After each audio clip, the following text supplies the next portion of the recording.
সালামু আলাইকুম প্রিয় ভিউয়ার্স, আমন্ত্রণ জানাচ্ছি নতুন আরো একটি ভিডিওতে। ভিডিও পরিক্রমায় আজকে আমাদের আলোচনার বিষয় অবৈধ উপার্জন থেকে দান করলে কি কবুল হয়। আলোচনায় আছি আমি সৈয়দ সুলাইমান সিদ্দিক। মহান আল্লাহ মানুষ সৃষ্টি করেছেন, দিয়েছেন সুন্দরতম অবয়ব, শিক্ষা দিয়েছেন হালাল হারাম পথ, বলে দিয়েছেন হালাল পথে রয়েছে অফুরন্ত জান্নাতের নিয়ামত, আর হারাম উপার্জনে রয়েছে জাহান্নামের মর্মস্তুদ শাস্তি। ইসলামে হালাল উপার্জনের গুরুত্ব অপরিসীম। ইসলামী শরিয়াতের দিক নির্দেশনা হলো হালাল পথে জীবিকা উপার্জন করা।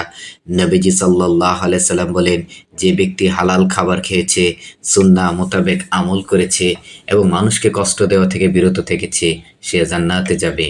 তিরমিজি, হাদিস নাম্বার 2520। অন্যায় অবৈধ পন্থায় সব উপার্জন হারাম। সুদ, ঘুষ, চুরি, ডাকাতি, রাহাজানি, ছিনতাই, জুয়া, মিথ্যাচার, ব্যভিচার, চাঁদাবাজি, জবরদখল, যৌতুক, প্রতারণা ও প্রশ্ন ফাঁস সহ যাবতীয় অসামাজিক অনাচারে লিপ্ত হয়ে জীবিকা উপার্জন করা হারাম। এসব পন্থায় উপার্জন করার ব্যাপারে মহান আল্লাহ নিষেধ করে বলেন, তোমরা নিজেদের মধ্যে একে অন্যের সম্পদ অবৈধ পন্থায় গ্রাস করো না এবং মানুষের ধন সম্পত্তির কিয়দাংশ জেনে শুনে অন্যায়ভাবে গ্রাস করার উদ্দেশ্যে তা বিচারকের কাছে নিয়ে যেও না। সূরা বাকারা, আয়াত 188। জীবন চলার পথে সুখ দুঃখ আসবে, তবে সব সময় হালাল পথেই চলতে হবে। এ প্রসঙ্গে মহান আল্লাহ বলেন, হে ঈমানদাররা, তোমরা পবিত্র বস্তু আহার করো যেগুলো আমি তোমাদের রিজিক হিসেবে দান করেছি, এবং আল্লাহর শুকরিয়া আদায় করো যদি তোমরা একমাত্র তার ইবাদত করে থাকো। সূরা বাকারা, আয়াত 172। হারাম উপার্জন থেকে দান করে নেকির আশা করাটাও গুনাহের কাজ। অনেকের ধারণা অবৈধ পন্থায় উপার্জন করে কিছু দান করে দিলে আর হজ সম্পাদন করলে সব সম্পদ বৈধ হয়ে যায়।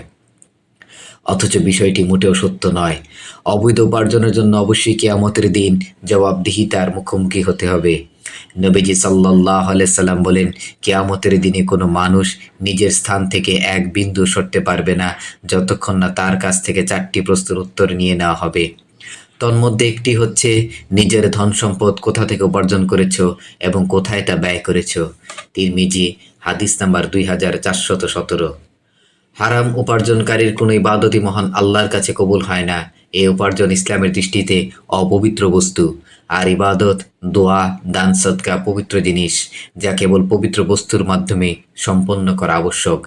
হযরত আব্দুল্লাহ ইবনে মাসউদ রাদিয়াল্লাহু তাআলা আনহু বর্ণিত হাদিসে আছে, তিনি বলেন, এমন কখনো হবে না যে কোনো বান্দা হারাম পন্থায় সম্পদ উপার্জন করবে, এরপর তা থেকে আল্লাহর পথে ব্যয় করবে এবং তাতে বরকত দান করা হবে। সে তা থেকে সদকা করবে এবং তা কবুল করা হবে, বরং ওই ব্যক্তি সেই সম্পদ মৃত্যুর পর রেখে গেল তা তাকে আরো বেশি করে জাহান্নামে নিয়ে যাবে। নিশ্চয়ই আল্লাহ তাআলা গুনাহ দিয়ে অন্য গুনাহ নির্মূল করেন না, তবে নেক আমল দিয়ে গুনাহ নির্মূল করেন। নিশ্চয়ই অপবিত্র বস্তু অপর অপবিত্র বস্তুর অপবিত্রতা দূর করতে পারে না।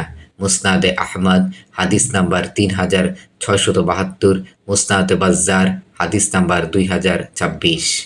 মহান আল্লাহ আমাদের সবাইকে বেশি বেশি করে নেক আমল করার তৌফিক দান করুক এবং জীবনে হালাল পন্থায় উপার্জন করার তৌফিক দান করুক এবং হারাম থেকে বিরত থাকার তৌফিক দান করুক। ওমা তৌফিক না ইল্লা বিল্লাহ। সবাই ভালো থাকবেন, সুস্থ থাকবেন। আসসালামু আলাইকুম ওয়া রাহমাতুল্লাহি ওয়া বারাকাতুহু।